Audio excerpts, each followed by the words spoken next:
Oke, sekarang udah akhir tahun berarti banyak banget video-video yang bakal gue bahas. Jadi di video kali ini gue lebih ngebantu lo gimana sih cara milih iPhone yang paling worth it dan ini yang lagi lo lihat ini adalah iPhone XS varian Max. Yang gue gibahin adalah varian Max bukan XS biasa.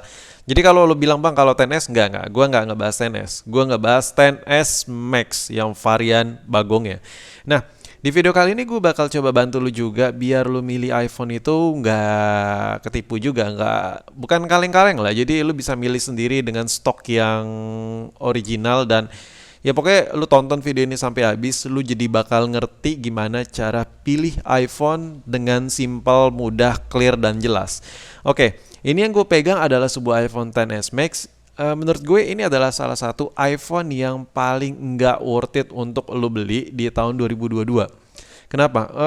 Bukan dari iPhone yang nggak worth it, iPhone itu masih worth it. Cuman yang gue obrolin di sini adalah dari segi harga. Harga yang ada di iPhone XS Max ini menurut gue nggak sedikit ngotak. Ya, nggak ngotak malah. Bahkan nggak ngotak banget sih. Kalau lo beli harganya cukup mahal dan ya lo bakal dapat adaptor charger yang ya masih 5 watt. Terus untuk layar nih, layar di varian XS itu sekarang lagi riskan banget, banyak banget stok-stok unit-unit yang bertaburan XS itu LCD-nya non original. Jadi lu hati-hati, lu milihnya tuh harus ya yang sigap lah. True tone itu bisa diakalin, men. Nah, satu hal yang paling gak worth it menurut gue ini udah gue bahas di video sebelumnya. Lu klik aja videonya di link deskripsi buat nonton lebih jelas versus komparasi antara XS dan iPhone 11. iPhone 11 ini dibekali sama-sama dua lensa, sedangkan iPhone XS di XS Max dibekalin dua lensa juga. Cuman iPhone 11 ini menurut gue dua lensa versi Apple ini adalah sebuah terobosan menurut gue ya. Kenapa? Karena dia memperpadukan lensa normal dengan lensa super wide. Jadi ini bakal kepake banget buat ngerekam-ngerekam ya menurut gue. Jadi secara fungsional jauh lebih berfungsi dan lebih bermakna ketimbang ya iPhone XS Max yang satu ini. Kenapa iPhone XS Max, Bang? Kenapa nggak iPhone XS biasa? Karena yang untuk iPhone XS itu kalau dibeli menurut gue masih worth it banget. Cuman kalau buat versi varian Max ya, XS Max itu harganya nyerempet tipis-tipis ke harga iPhone 11 ya kan. Pokoknya gue udah ngebahas itu secara detail di video-video sebelumnya. Jadi buat lo yang pengen tahu lebih detail kenapa HP ini jadi nggak worth it banget, cek aja linknya di deskripsi di bawah video ini buat nonton lebih detail. Nah, untuk soal layar, tapi kan XS itu kan gede bang, XS varian Max itu gede. Sebenarnya nggak gede-gede amat ya kan. Gue juga udah ngebahas secara detail di video gue sebelumnya. Nah gini, ini gue ngebahas lagi tapi lebih deep, lebih dalam lagi. Lu bakal dikasih layar yang besar.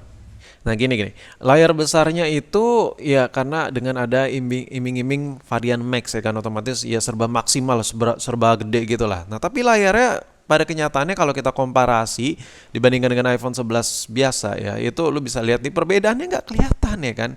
Jadi dari segi layar yang katanya varian Max itu gede, menurut gue nggak gede-gede amat gitu. Kayak beda-beda tipis banget gitu gedenya. Jadi menurut gue masih lebih worth it iPhone 11 dong ya kan. Lu modal dikasih layar cuman gede berapa mili gitu tingginya ya.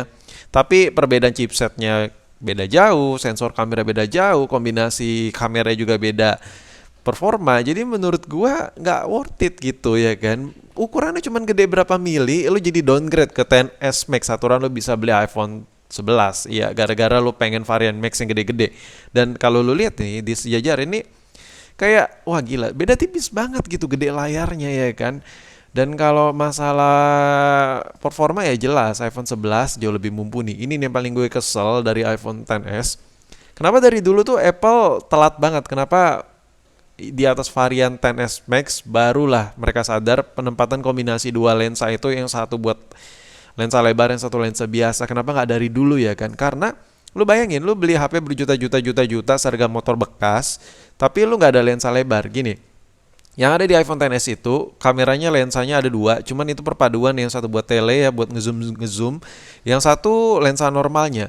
Nah, pada kenyataan lapangan ya kalau lu pakai lensa kombinasi yang ada di XS Max ini nggak bakal berguna banget. Beda dengan iPhone 11. Kenapa? Karena ketika lu pengen ngerekam objek kecil, ya lu bakal berguna banget lu pakai lensa yang zoom-zoom itu yang ada di 10S kan. Tapi itu bisa diakalin. Lu tinggal deketin aja HP-nya ke objek yang lagi pengen lu rekam, ya udah jadi ngezoom. Jadi ya sedikit lebih effort lah.